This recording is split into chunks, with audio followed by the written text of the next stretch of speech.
so grateful that Matt Walsh on the Daily Wire exposed Vanderbilt. Truly, this is one of those colleges that most people would pray their child would get into. This facility, very well respected. And he had the goods of them on camera pushing these surgeries for minors and threatening doctors who were uncomfortable with doing them, saying, you might not belong here if you've got a problem with this. And now they've had to, quote, pause all of this while they take a closer look at what their program is doing. The report today from Morning Wire, which is the Daily Wire's morning podcast, sort of the answer to NPR's morning podcast, is they believe it will likely start back up because they say they're reviewing these WPATH recommendations in the course of reevaluating their work. And I know you've done some reporting on this group. That's basically the transgender group and what they recommend. And if that's going to be the standard, they're going to open right back up for business again soon. Well, I think the thing that's interesting to me is that it didn't really take much exposure because these medical centers are quite open. There's no hidden agenda here. They put out videos on their websites advertising for these procedures. There is nothing surreptitious about it, actually. All that Matt Walsh and others have done is simply give them a broader audience. And so what you have is really a consensus that's developed within this rather sequestered medical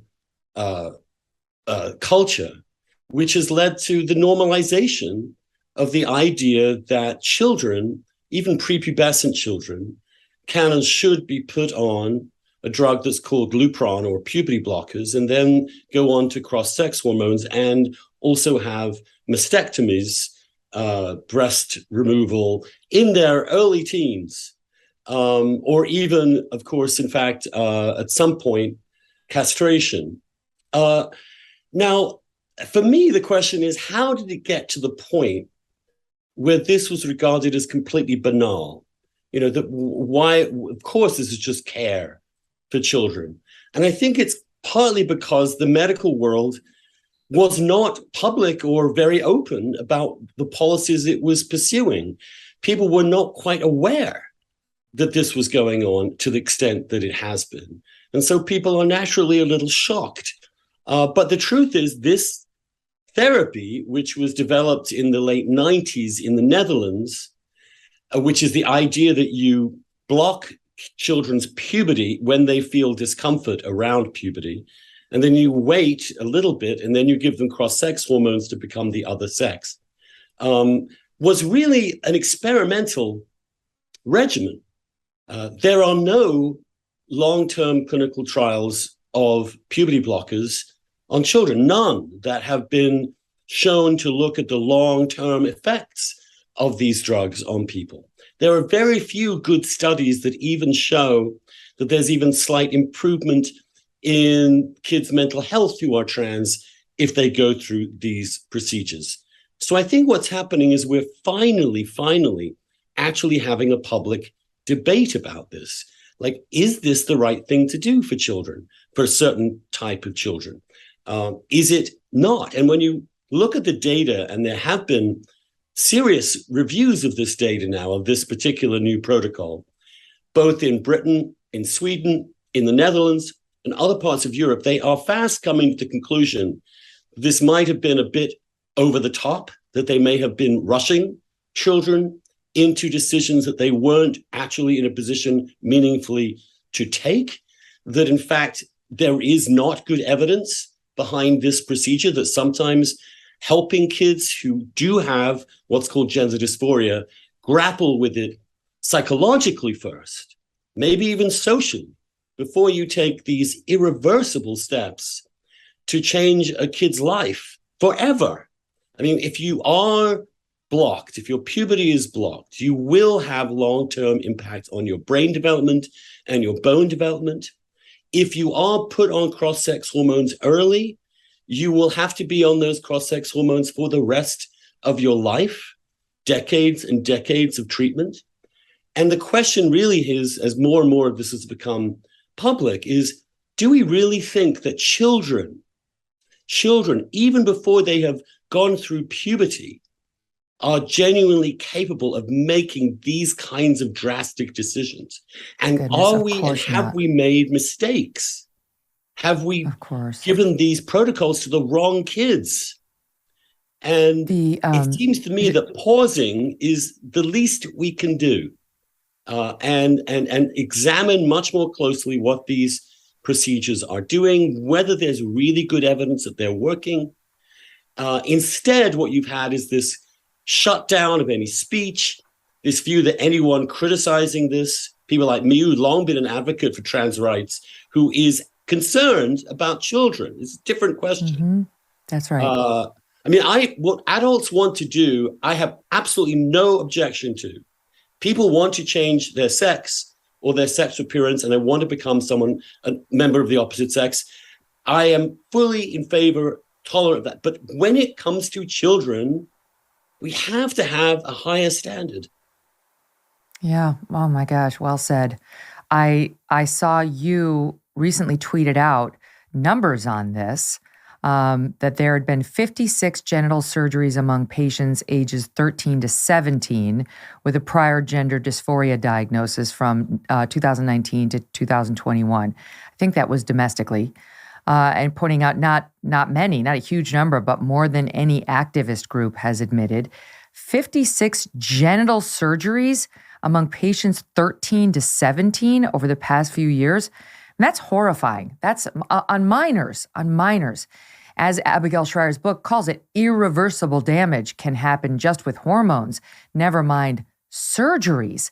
And you're talking about, I mean, if they perform a genital surgery going female to male, you basically lose your arm as a woman, as a girl, excuse me. They hack your forearm up to the point where all that's left is a couple of tendons and bone to create a penis.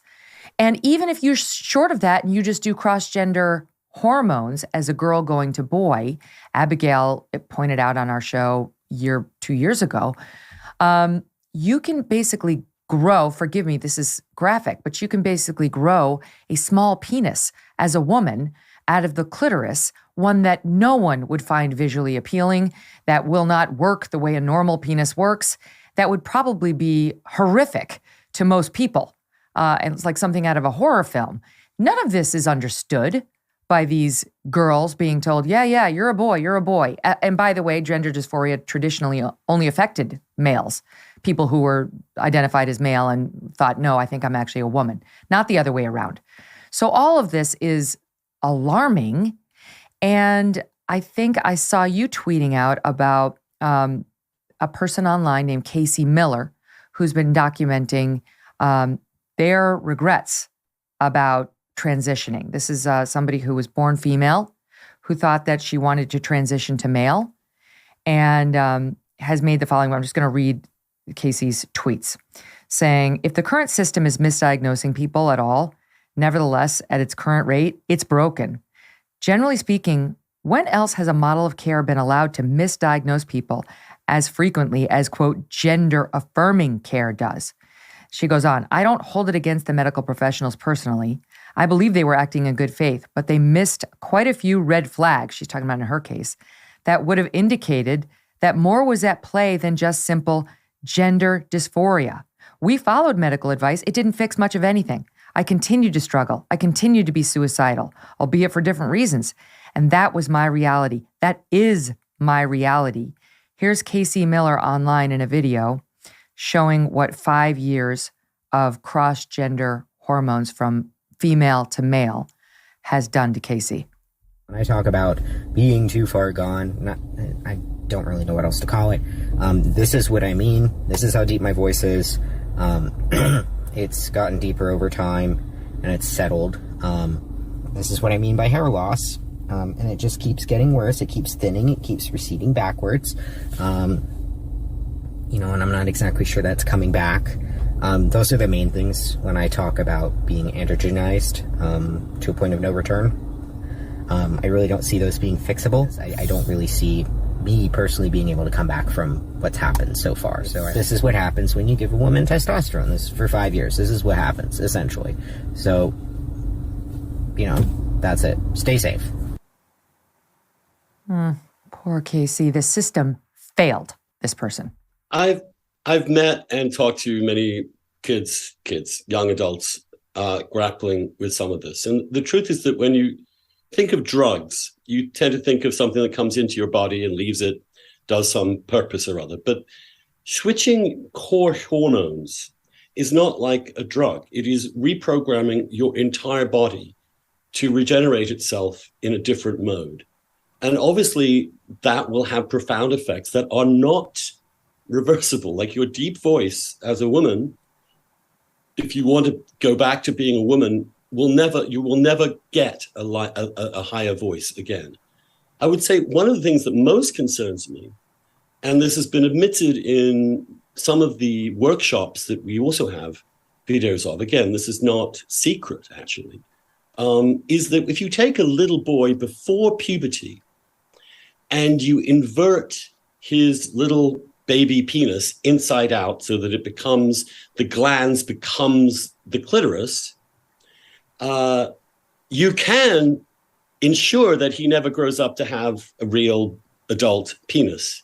You will also, however, remove the possibility of him or her, depending on what you want to call her, ever having an orgasm, ever. Now it strikes me that a child told, you won't be able to have an orgasm after this. And the child says, well, what's an orgasm? Mm-hmm. At that point, you say, we can't. This kid cannot conceivably consent when they have no idea what's going to happen to them. To me, removing from a human, any human, the ability to have an orgasm is such an invasion of someone's sexual being, someone's personal being. It's not something you would do lightly. And of course, the argument given is that, and this shows you how weak the positive arguments are, because essentially they eventually come down to, well, we accept all these problems. We accept all these difficulties. We're not going to deny these things. But if we don't do it, the kid will kill himself or herself. So here's something you may not know about me. I hate spreadsheets. Hate. Abby will deal with them, but I see it. I'm like, oh no, I won't even look at one. They make my mind glaze over. I see it's happening right now, just thinking about them. And you may be like me. If so, I have got the solution for you. If your business is still using spreadsheets or emails to manage important sales commissions, there is another way, a better way. Or what if your support and your operations staff is feeling totally stretched and unhappy and stressed out? Are your salespeople constantly trying to piece together the puzzle for what are they getting paid? What's the potential? Like, what we're missing? What do we need to know? Well, Clear Comp has got the answer for you. They have the solution. Clear Comp is a one-stop shop for your business to manage sales commission documentation like commission plan info, product info, and facts. It's basically a sales operations and sales enablement dream platform. ClearComp works seamlessly with your billing, CRM, ERP, and HR systems, all with the goal of helping your org become more efficient and helping your sales team become more productive. Their dashboards and tools help you identify low-hanging fruit, what opportunities are hot, where you can improve that you hadn't even been thinking about. And as a salesperson, no more black box commission statements and no more hunting around for the latest and greatest decks and one-sheeters. Modernize your sales organization today by visiting clearcomp.com. That's ClearComp.com. Book a demo. Tell them I sent you. You're welcome. Hey, thanks so much for watching. If you like what you just saw, hit the subscribe button for more clips and full episodes.